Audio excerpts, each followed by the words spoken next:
Muy buenas tardes, sean bienvenidos a Cienciacional. Estamos muy contentos de darles la bienvenida una vez más a este espacio que nos brinda La Quimbomba Radio para compartir con ustedes. Recuerden, ciencia, tecnología, innovación y muchas curiosidades que pasan en nuestro centro de investigación y que queremos compartir con todos ustedes. Bienvenidos todos los jueves a las 4 de la tarde. Vamos a estar aquí compartiendo en ese espacio y como siempre con un invitado diferente. Vamos a estar abordando diferentes temas y el día de hoy tenemos un tema muy interesante que trata sobre energía renovable. Les recuerdo, mi nombre es Julio Domínguez, pertenezco al Centro de Investigación Científica de Yucatán, mejor conocido como el CICI. Nos pueden seguir en las redes sociales, estamos como @CICIoficial. Y pues también sigan a la Quimbomba Radio, que en este momento está haciendo la transmisión. Y bueno, pues el capítulo de hoy es titulado Combustible de aviación, más bien combustible sostenible para la aviación. Es un tema bastante interesante, es bastante novedoso en del área de la energía renovable, que es bastante necesario impulsar pues, en la investigación y los desarrollos tecnológicos en este campo. Así que, pues bueno, estamos muy contentos de tocar este tema para compartir con la población sobre qué significa el SAF, que son sus siglas en inglés, combustible sostenible para la aviación. Pero antes de pasar a hablar de este tema, pues tenemos que presentar a nuestro invitado del día de hoy. Él es el doctor Juan Carlos Chavarría. Él es investigador titular de la Unidad de Energía Renovable y el día de hoy pues estamos aquí con él compartiendo la cámara y el micrófono para platicar con ustedes sobre el SAF. Pero pues ¿quién mejor que él para presentarse? Doctor, bienvenido. Cuéntanos sobre ti, Juan Carlos, qué te dedicas, cómo fue que te gustó la ciencia, porque siempre nos gusta empezar con nuestros invitados a conocer un poco incluso de su etapa pues antes de la licenciatura, ¿no? ¿Cómo es que te enfocaste a dedicarte a lo que hoy en día haces, que es la energía renovable? Claro que sí, buenas tardes a todos. Muchas gracias por la invitación y me da mucho gusto poder estar aquí con todos ustedes. Bueno, pues yo estudié la carrera de ingeniero químico en la UNAM y ahí también estudié el posgrado, maestría y doctorado igual en ingeniería química. ¿Cómo entré en la ciencia? Bueno, la verdad es que antes de la licenciatura yo no puedo decir que haya tenido algún interés particular por hacer ciencia. Lo que sí te puedo mencionar es que desde primaria, secundaria, tenía cierta facilidad para las matemáticas, me gustaba hacer cálculos, aplicar las fórmulas, etcétera. Y ya una vez en la carrera, pues en la carrera de ingeniería química se utilizan bastante igual las matemáticas y lo que ahí en la carrera fue donde me gustó la parte de los procesos químicos, justamente como ingeniero químico enfocado en procesos químicos. Pues me gustó mucho toda la parte de los equipos que se utilizan en la industria química, como pueden ser intercambiadores de calor, columnas de destilación, reactores químicos. Ahí me gustó mucho la asignatura que se llama cinética química, que tiene que ver con la rapidez con la que ocurre una reacción, ecuaciones o fórmulas que describen la rapidez con la que ocurre un proceso químico. Esa parte me gustó mucho y digamos que eso es ese gusto se ha mantenido hasta ahora. Y lo que estamos haciendo ahora en la unidad de energía renovable en el SISI es justamente trabajar en el desarrollo de procesos químicos para la obtención, en este caso, de este combustible que ya mencionabas, el combustible sostenible para aviación. Entonces, más o menos esa es mi trayectoria y de ahí fue naciendo el gusto por lo que estamos haciendo ahora. Te cautivó el área de la ingeniería, entonces. Así es, y me quedé ahí. A muchos de los que han venido nos han platicado que como que les cautiva la parte de entrar a un laboratorio y ver los equipos, pero creo que en tu caso fue el tema de la temática, la asignatura fue la que te enganchó, ¿no? La parte Y de... bueno, y es cierto, realmente los laboratorios de ingeniería química también son, o sea, son muy atractivos, esa parte me gustó. Me gustó también la parte del laboratorio, de las mesetas, la balanza y las técnicas de titulación, etcétera. La parte de química analítica me gustó bastante, pero me cautivó un poco más la parte de los procesos, de los equipos para hacer, que se utilizan en los procesos químicos. Entonces, al final de cuentas, sí es laboratorio, pero un poco más enfocado hacia procesos químicos. Ya, oye doctor, pues está muy interesante y sobre todo que mantengas este gusto hasta hoy en día, porque ahorita más adelante nos vas a platicar que pues precisamente continúas tu investigación en ese sentido.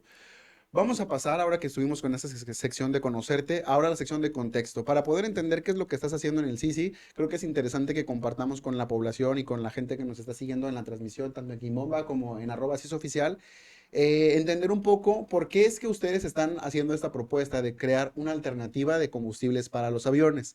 ¿Qué está pasando? Hay mucha contaminación derivada de la industria de la aviación. ¿Qué tanto es perjudicial? Si nos puedes platicar un poco este contexto para comprender la necesidad de que científicos como ustedes estén abordando este problema. Claro que sí. Bueno, yo creo que actualmente ya es muy evidente para todos nosotros el cambio climático, ¿sí? Estos fenómenos que hemos observado en los últimos meses y años, incrementos de temperatura, sequías, etcétera. Todo esto son consecuencia de la contaminación ambiental y particularmente pues los gases de efecto invernadero. El CO2, las concentraciones de CO2 cada vez son mayores y están causando justamente el cambio climático. Entonces, pues esta es una emergencia en realidad climática y lo que tenemos que hacer es buscar la forma de reducir estas emisiones cada vez más en la medida de lo posible. Y entonces hay diferentes industrias y sectores que tienen diferentes metas para poder hacer esta reducción. En el caso de la industria de la aviación, ya tiene unos pocos años que se planteó el objetivo de reducir a cero emisiones netas por parte de la industria de la aviación hacia el año 2050. Entonces, el combustible para aviones, que se llama turbocina, el combustible obtenido del petróleo se llama turbocina, y es un combustible que está formado por hidrocarburos, se parece mucho a la gasolina, tiene moléculas un poquito más grandes, pero algunas del tamaño de la gasolina, digamos, y ese combustible, pues al igual que la gasolina, contamina en los vehículos de tierra, los autos y camiones, pues la turbocina contamina el aire cuando los aviones están utilizándola. Están en vuelo. Oye, Juan Carlos, y antes de seguir avanzando, para los que no somos especializados en materias de ciencia, ¿nos podrías explicar un poco qué son los gases de efecto invernadero? Porque nos decías que esto es lo que provoca pues toda la emergencia climática que estamos teniendo. ¿Cómo se producen esos gases de efecto invernadero? Bueno, hay diferentes gases de efecto invernadero. El más conocido es el CO2 o dióxido de carbono, que se obtiene cuando quemamos algún combustible, ¿sí? Ok. En este caso, gasolina, turbocina o papel, etcétera. Quemando diferentes cosas, se puede producir este CO2. Y el CO2 lo que provoca es que los rayos solares que ingresan a la atmósfera de nuestro planeta no pueden fácilmente regresar hacia el exterior, rebotar, es decir, se va almacenando la energía, se va acumulando en el interior de la atmósfera, de la Tierra, y la temperatura global promedio se va incrementando en la medida en que tenemos una mayor concentración de estas moléculas de gases de efecto invernadero. Decía, el CO2 es una de ellas, hay muchas otras, metano, por ejemplo. Todas estas moléculas contribuyen al calentamiento global. Oye, doctor, pues entonces podemos ver que sí es muy necesario esto que ustedes están trabajando, alternativas para reducir las emisiones. Y como dices, las industrias como la aviación y otras, de hecho, no sé, yo me he dado cuenta o he leído en algunos lugares que hay otros tipos de industrias que también ya tienen como metas a mediano plazo y a corto de reducir las emisiones, no sé, la industria del PET, de las refresqueras y todo, hasta en sus eslogans, ¿no? De reducir Así es. las emisiones a Sí. cero. Y creo que en algunos países ya se está logrando, ¿no? En Europa y así. No se ha logrado, pero muchos países ya tienen este tipo de metas, Avance. sí. Oye, doctor, ahorita que nos estás platicando lo de gases de efecto invernadero, aprovechando que tengo aquí un científico que estudia así cosas relacionadas, ¿tiene algo que ver lo del efecto domo? Que hace unos días estuvo muy en tendencia eso de que vamos a vivir un efecto domo y por eso se siente una temporada de calor de algunas semanas, algo así. Sí, definitivamente la alta concentración de gases de efecto invernadero tiene todo que ver con las altas temperaturas que estamos experimentando en estos días y semanas pasadas. Totalmente, sí. Muy bien. Oye, Juan Carlos, ya nos dijiste un poquito qué tipo de combustible utilizan los aviones. Nos dices que es similar a la gasolina, también al diésel podría compararse, solo que sus moléculas pues son un poco más grandes. ¿Verdad? Sí, sí, sí es así. Es así, digamos que las moléculas de la gasolina son un poco más chicas, las moléculas de la turbocina un poquito medianas y las moléculas del diésel son un poco más grandes. Ya. Sí. Oye, y lo que se dice, pues así como entre las personas o popularmente se cree que la turbocina es mucho más contaminante que el diésel y que la gasolina. ¿Esto es así? En realidad no, no, no es así. De hecho, los motores de diésel son un poco menos contaminantes, pero no hay grandes diferencias entre los tres combustibles. O sea, al final los tres producen CO2 y que eso pues contribuye al calentamiento Los tres global. contribuyen en la formación y emisión de CO2 totalmente. Muy bien. Estaría muy interesante si es que tienes por ahí alguna estadística acerca de la industria de la aviación, respecto a cuántos contaminantes generan. No sé si nos puedes Sí, compartir algo al respecto. Creo que resultaría muy interesante para el público. sí, bueno, se sabe, por ejemplo, que la industria de la aviación mundial, digamos, contribuye aproximadamente con el 2.3% de todas las emisiones de CO2 generadas en el planeta. Esto es alrededor de 1.000 millones de toneladas anuales, más o menos. Ok. ¿Y 2%? Sí, entre 2 y 2.5% del total de las emisiones de CO2 son atribuidas a las aerolíneas, a los vuelos. Ya, o sea que entonces ni siquiera es como tanto como se pensaría que esta industria contamina. Depende de cómo lo veas. Sí, bueno, depende con el Sí, cristal con que se sí, vea, sí, ¿no? sí. ¿Cuáles serían alguna de las industrias que contribuye más a la emisión de gases de efecto Pues invernadero? en general se menciona la generación de electricidad, contribuye con un 40%, posiblemente un poco Wow. más. Es Y el decir, transporte le sigue, o sea, el transporte terrestre, marítimo y aéreo. Un poco más el transporte terrestre y el marítimo entiendo que está también entre el 2 y el 3%. oye, Juan Carlos, y entonces esto que nos dices nos hace un poco reflexionar acerca de que nosotros como ciudadanos también podemos, si reducimos el uso de aparatos electrónicos y eléctricos, también podríamos, pues, aportar de cierta manera, aunque sea un poquito, ¿no? A reducir esta Así es, huella de carbono que estamos dejando como seres humanos en este planeta. Y pues también creo que es momento de, con este calor y todo lo que estamos viviendo, pues a lo mejor de hacer esta transición ya tan urgente a nuevas alternativas de medios de transporte, que también nos dices que es una fuente grande de producción de CO2 así que es. contribuye al calentamiento global. Así es, la industria de transporte terrestre debe estar entre el 10 y 15% más o menos, Ya, su contribución a muy las bien. emisiones Pues de CO2. estos datos que nos compartes sí son para reflexionar, porque pues todos contribuimos, nos subimos al camión o los que tenemos coche andamos ahí en el coche para allá y para acá y pues Sí, eso también al final de cuentas estamos poniendo un granito de arena para emitir gases de efecto invernadero, ¿no? Y así que luego es. nos quejamos del calor. Bueno, pues ahí está el tema para reflexionar, pero afortunadamente hay personas que están dedicando también, como ustedes, a solucionar, bueno, a proponer alternativas que puedan solucionar esos grandes problemas, ¿no? Y eso es lo que hacemos en el CICI. Para los que no nos conocen, pues somos un centro público de investigación que realizamos diferentes investigaciones. En este caso, pues el equipo de Juan Carlos y todos los investigadores de ahí de energía renovable trabajan en cuestiones de hidrógeno, bioenergía Así es, así es. y en la construcción de prototipos y demás, ¿no? Para generar Sí, sí, alternativas. tenemos diferentes líneas de investigación, todas enfocadas en la energía renovable. Muy bien. Oye, Juan Carlos, ¿y qué? Ahorita que ya nos platicaste que sí es un problema y que la aviación, aunque tiene un 2% de contribución a la emisión de gases de efecto invernadero, pues es un 2% a final de cuentas y hay que trabajar sobre eso, ¿no? ¿Qué alternativas se han generado, además de las que ustedes hacen, que estas al final las vamos a dejar, que son muy interesantes? ¿Qué otras alternativas a nivel internacional tú has observado que ya están haciendo, ya están emprendiendo para poder proponer una alternativa a esto? Sí, pues ya tiene varios años, ¿verdad? Que la industria de la aviación está trabajando, está analizando el problema, y ha planteado diferentes estrategias para poder reducir las emisiones de esta industria. Las proyecciones que se tienen es que de aquí al 2050 se pueda reducir a cero las emisiones netas. Se considera que el 65% de la solución, o sea, de esta reducción de emisiones de CO2, será a través del uso de combustible sostenible para aviación. Otras estrategias incluyen mejoras en la operación de los aeropuertos, mejorar la eficiencia de los aviones, aunque ahí el margen ya se considera que es pequeño. Ahí posiblemente hay una contribución del 2-3% solamente.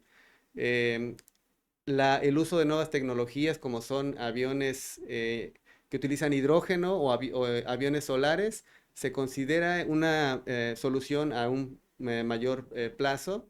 En las siguientes décadas se van a ir introduciendo, pero principalmente para vuelos cortos, de corta distancia y que no tengan una carga muy grande, un peso muy grande. Entonces, la contribución que se espera de este tipo de tecnología es del orden del 10-15% más o menos.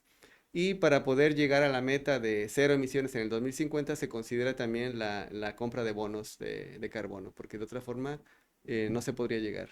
Hemos escuchado esto de los bonos de carbono. ¿Nos puedes platicar de qué se trata? Porque hay algunos que no conocemos muy bien sobre. Porque hemos escuchado los bonos verdes, he escuchado de los bonos azules también.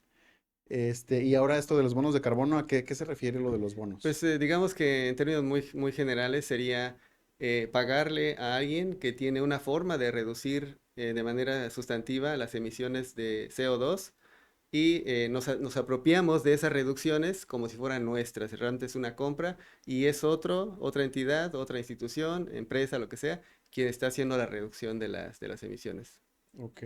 Sí, creo que algo así pasa, si no me corriges, Ujú. con el tema del Amazonas, ¿no? Que como tiene hectáreas muy importantes de bosques, funciona como bonos verdes, que hay otros países que no tienen este tipo de bosques, que le pagan no sé si al gobierno particularmente o a alguien que administra los estudios ahí, y funciona algo así, ¿no? Sí, sí, sí, es equivalente, así es.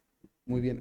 Oye, y en otros países ya hay algunas personas o grupos que estén desarrollando SAF. Quizá en México ahorita nos vas a platicar porque igual tuvieron una experiencia muy interesante el año pasado que creo que van a volver a repetir, ¿no? En el Congreso, Concurso. en el concurso nacional de aeronáutica. La Feria Aeroespacial, Exactamente. Y de hecho sí, ustedes ganaron, quedamos en tercer quedaron en lugar, tercer lugar su propuesta. sí. Pero bueno, si quieres ahorita nos platicas de eso. Pero a nivel internacional hay otros grupos que estén estudiando ya propuestas o que ya hayan desarrollado algunas propuestas, prototipos de este tipo de combustibles. Hay muchos grupos en todo el mundo que están trabajando en el tema y de hecho se puede decir que hay diferentes tipos de SAF, diferentes tipos de combustible sostenible para aviación, que se pueden obtener a partir de diferentes materias primas y a través de diferentes procesos químicos. Y sí, estos procesos se tienen que certificar ante la ASTM y para poder emplearse ese combustible en los aviones. Y actualmente existen 9 rutas o procesos químicos que ya están certificados, que están aprobados y ya se pueden implementar y se puede utilizar ese SAF en los aviones. Sí, o sea, investigación hay mucha. Se siguen desarrollando nuevos procesos para tener SAF de otras materias primas a través de otras rutas tecnológicas. Y sí, esto está en crecimiento tremendo desde hace algunos años. Las fuentes primarias, o cómo le llamaste? Materias Las primas, materias primas, perdón, sí, más comunes para el desarrollo de del el combustible sostenible para la aviación, sí. ¿cuáles serían? Pues mira, el proceso que está más desarrollado, que fue uno de los primeros que se aprobaron, utiliza aceites y grasas como materia prima. Entonces se puede utilizar, por ejemplo, aceite utilizado de cocina, se pueden utilizar grasas de animales residuales, aceites vegetales también se pueden emplear. Esa es la materia prima para ese proceso. Hay otras rutas, una que también está bastante desarrollada, que es la que estamos trabajando ahora, utiliza bioetanol como materia prima para producir el SAF. Ok. Oye, pues entonces creo que es momento de que pasemos al meollo del asunto. Es nuestra última sección de aquí del podcast Cienciacional. Y en esta parte de la plática siempre abordamos como ya el punto de por qué estás aquí con nosotros. Y queremos justamente, te invitamos para que nos platiques en particular aquí en Yucatán, y precisamente en el parque científico, que es ahí donde ustedes están sus laboratorios, Ujú. ¿qué es lo que están haciendo? Porque ya nos platicaste acerca del contexto, ya nos dijiste qué son los SAF, qué están haciendo otros, pero sería interesante que nuestro público conozca aquí en Yucatán qué se está trabajando y en particular en el Sisi. Sí, claro. Bueno, pues nosotros tenemos ya algunos años trabajando justamente en estudiar reacciones químicas que nos permitan obtener hidrocarburos, obtener SAF, ¿sí?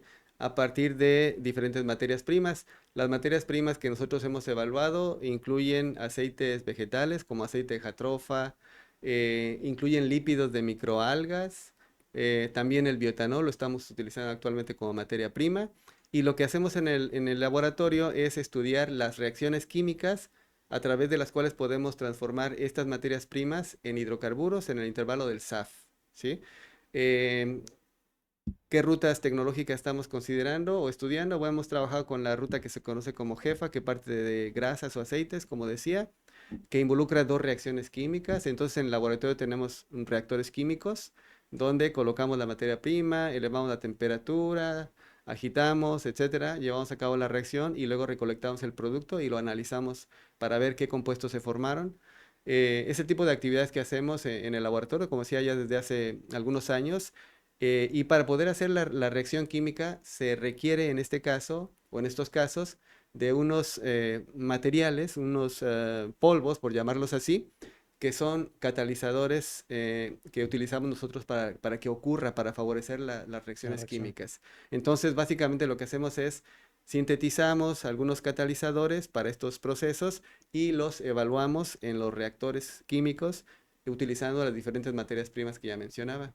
Ok, ¿y qué tipo de catalizadores son los que utilizan? Sí se puede conocer. Son de diferente naturaleza, o sea, se habla, por ejemplo, de catalizadores zeolíticos, ¿sí? Las zeolitas son materiales que se pueden sintetizar y se pueden comprar también, y materiales mesoporosos también, sí, diferentes tipos de Diferentes tipos. materiales y normalmente se depositan metales sobre estos materiales que se llaman, digamos, soportes, ya cuando tiene impregnado o adicionado el metal o partículas metálicas, ya hablamos más bien del catalizador como tal. Oye, Juan Carlos, nos dijiste que los materias primas que están usando son microalgas también y bioetanol en algunos de los casos. ¿El bioetanol proviene de alguna otra fuente? Porque, Sí, de hecho, bueno, como en todos los casos hay que colaborar con otros grupos de trabajo. Nosotros el bioetanol no lo producimos, ese nos lo está entregando el grupo del doctor Raúl y el doctor Edgar. También tenemos colaboración con el CIATJ, con el CIATC. Entonces, ellos se encargan de producir el bioetanol y esa es la materia prima para nosotros. Para ellos es un producto y para nosotros es materia prima para transformarlo en SAF. ya, o sea, aquí es como un, ¿cómo se le llama? Como un círculo virtuoso, ¿no? Todos Totalmente, sí. hacemos útil o el conocimiento de otros colaboradores. Sí, sí, sí. Es muy interesante entonces saber que están trabajando, pues, esta propuesta en los laboratorios y que todo esto ocurre aquí, no tan lejos de la ciudad de Mérida, y que los propios, el talento mexicano, pues está dando bastantes resultados en ese sentido. Y ahora sí, platícanos, Juan Carlos, ustedes esta propuesta, entiendo que la llevaron al concurso Concurso, sí. el año pasado y tuvieron un tercer lugar bastante bien merecido, junto con, creo que otro centro público de investigación también logró por ahí un segundo lugar, creo. Es correcto, sí. El año pasado fue el primer año que se realizó el concurso de combustible sostenible para aviación, o SAF México. Es un concurso que organizaron diferentes instituciones relacionadas con la industria de la aviación. Estuvo Airbus, las aerolíneas mexicanas, Comea, IATA, etcétera. Fue un concurso a nivel nacional en donde participaron alrededor de 40 propuestas de universidades, centros públicos de todo el país. Nosotros tuvimos la fortuna de quedar en tercer lugar con una propuesta en la que partíamos de aceite de moringa como materia prima para la producción de SAF, pero también, como decía, estamos colaborando con otros grupos de investigación y nosotros trabajamos con CIATC, estamos en un proyecto actualmente con ellos y con CIATJ, y esta propuesta ganó el segundo lugar en ese concurso. Y ahora justamente estamos trabajando en nuestra propuesta para el siguiente concurso que se va a llevar a cabo el próximo año. El próximo año. El Y próximo seguramente año. va a haber muy buenos resultados. Y si nos ponemos un poco reflexivos sobre este tipo de concursos que ya existan en estas plataformas, yo creo que responden a que se han dado cuenta que es una necesidad ya prioritaria, ¿no? Contar con propuestas y que es mucho más fácil que gente mexicana, personas de aquí mismo, pues hagan las propuestas a adquirir tecnologías del exterior que luego son más difíciles de producir, a lo mejor por las materias primas no están aquí o pues son costosas, ¿no? De alguna u otra manera. Sí, sí, es muy conveniente que se pueda desarrollar tecnología en el país por muchas razones. Las materias primas no es una única materia prima, se tienen que probar diferentes materias primas, se tienen que hacer procesos a medida para las materias primas que se seleccionen. Entonces, lo ideal es que en México desarrollemos estas tecnologías. Al final de cuentas, muchos de estos reacciones químicas que forman parte de estos procesos son reacciones bastante conocidas. Hay catalizadores que ya mencionaba que también son conocidos. Entonces, digo, nosotros desde luego que podemos desarrollar estas tecnologías y así debe ser, porque además, sí, como menciona, si se importa la tecnología de algún extranjero, pues hay que pagar bastante, ¿no? Hay que pagar las licencias para poder utilizar esas tecnologías. Si se importa el SAF de otro país, hay que pagar el transporte y entonces ese SAF cuando llega a México ya es menos verde, etcétera, ¿no? Entonces, sí, lo ideal es que podamos desarrollar nosotros nuestras propias tecnologías. Oye, doctor, ¿y cómo ves la viabilidad de esto o sea, de que ya una aerolínea comercial, por ejemplo, que hoy en día todavía utiliza, pues la turbocina convencional, entiendo? ¿Cuándo crees que ya una aerolínea ya tenga como el cierta obligatoriedad de ya no utilizar la turbocina o menos? Sí, de hecho actualmente ya se está volando, se está utilizando el SAF en diferentes vuelos. En el caso de México, eh, entiendo que Viva Aerobús tiene varios vuelos de Estados Unidos a México que ya utilizan un porcentaje de SAF. Entonces, este combustible ya se está utilizando, se puede mezclar con la turbocina fósil hasta cierto límite. Como decía, hay diferentes tipos de SAF, varios de ellos se pueden mezclar hasta en un 50% con turbocina fósil, hay otros que solamente hasta un 10%, pero ya, o sea, Muy esto interesante. ya está ocurriendo y si no se usa más es porque no hay en el mundo. O sea, realmente...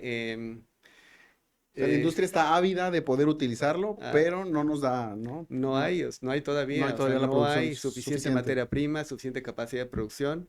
Entonces, eso es lo que está ocurriendo. Hay un gran déficit en el consumo de SAF en todo el mundo. Y la demanda sí, La sí está, demanda ahí está, está. sí, así es. Y volviendo, doctor, a lo que ustedes están trabajando, ya nos platicaste que están haciendo estas pruebas en los reactores. ¿Cuál sería la fase de investigación que ustedes están teniendo en este momento para este proyecto? Pues nosotros estamos realizando en el laboratorio, estamos estudiando catalizadores y condiciones de reacción que nos permitan incrementar la cantidad de SAF que podemos obtener a partir de una determinada materia prima. Entonces, básicamente nuestros estudios se están siendo realizados a nivel de laboratorio. Ajá. Nosotros llegamos hasta la obtención de los hidrocarburos. Podemos obtener los hidrocarburos, los podemos separar en este caso por destilación, los podemos caracterizar para confirmar que son los hidrocarburos que esperamos obtener. Eso es lo que estamos haciendo actualmente en el laboratorio. Y adicionalmente, una parte que vamos a trabajar hacia el futuro es la determinación de las cinéticas químicas, que son los modelos matemáticos que describen la rapidez con la cual se puede producir este combustible. Y eso porque nos interesa a nosotros mucho el escalamiento de los procesos. Ahorita estamos trabajando a escala laboratorio, con cantidades pequeñitas, reactores pequeñitos, pero la idea que tenemos es poder desarrollar estas tecnologías y poder construir eventualmente o transferir la tecnología para que se construya una planta de mayor capacidad. Muy bien. Pues bueno, nos damos cuenta que la ciencia no se detiene. O sea, ustedes siguen con este proyecto y va a seguir, ¿no? O sea, van a seguir avanzando, más pruebas, hasta que, pues, luego de ahí van a surgir más dudas, se va a mejorar. Así es el círculo científico, ¿no? Así es, nunca hay suficiente, o sea, nunca Nunca podemos está al decir que ya final. llegamos y ya lo logramos, no, siempre se puede mejorar. Pues es un trabajo muy divertido, entonces, ser La verdad, investigador. sí, la verdad Oye, que doctor, sí. pues ya vamos cerrando, nos queda un par de minutos, pero tenemos una pregunta del público que está siguiendo la transmisión y nada más, si puede ser un poco concreto porque se nos acaba el tiempo. Dice, Sí. si sale más caro o se usa más energía en convertir estos desechos o subproductos en generación de bioenergéticos, creo que la pregunta es si es muy costoso hacer la conversión de subproductos a energía limpia. Costoso, o sea, en términos económicos, es la Sí, pregunta. creo que sí, lo entiendo de esa manera. Bueno, sí, Convertirlos en bioenergéticos. O sea, la materia prima, convertirlo en un eh, combustible verde. hablemos del caso del SAF en específico, porque sabemos que hay varios biocombustibles. En el caso del SAF, efectivamente, como las tecnologías apenas están siendo desarrolladas, es decir, ya se está produciendo a escala relativamente pequeña, pero esto está en desarrollo, tiene que crecer todavía mucho más. El precio, digamos, del SAF, un litro de SAF, es aproximadamente el doble de un litro de turbocina fósil, todavía. Se espera que en los próximos años y décadas estos precios se reduzcan mucho para que sean competitivos, pero a pesar de que el precio se duplica o en algunos casos es más del doble, pues se está utilizando todo el SAF que está produciendo, se está utilizando por los beneficios ambientales que puede proveer, ¿no? Sí, ahora sí que Sí, el por la costo reducción. vale la pena, ¿no? Para cuidar nuestro planeta, Así es, para sí, porque conservarlo. una cosa es la parte económica y otra parte es el balance en cuanto a las emisiones que se están emitiendo, ¿no? Entonces, Claro. con el uso de SAF, se puede reducir en un 50, 70%, hasta 80 se ha reportado las emisiones Wow. en comparación con el combustible tradicional, el combustible fósil. Entonces, más bien sería como una inversión en aminorar el impacto ambiental que tienen las emisiones de gases de efecto invernadero de la Así es, industria de los aviones, ¿no? así es. Pues gracias, Tony, por tu pregunta. Y bueno, ha llegado el momento de despedirnos, Juan Carlos. Muchísimas gracias por acompañarnos. Se nos fue muy rápido el tiempo, compartir este tema acerca del SAF, combustible sostenible para la aviación. Fue un gusto tenerte aquí con nosotros. Esto fue Cienciacional. Recuerden que todos los jueves a las 4 de la tarde estaremos por aquí a través de la Quimbomba Radio, en la transmisión en vivo y también en @CISOficial. Recuerden, mi nombre es Julio Domínguez, soy del Departamento de Divulgación del Centro de Investigación Científica de Yucatán. Nos vemos la próxima semana con un tema muy interesante. Hasta la próxima. Gracias.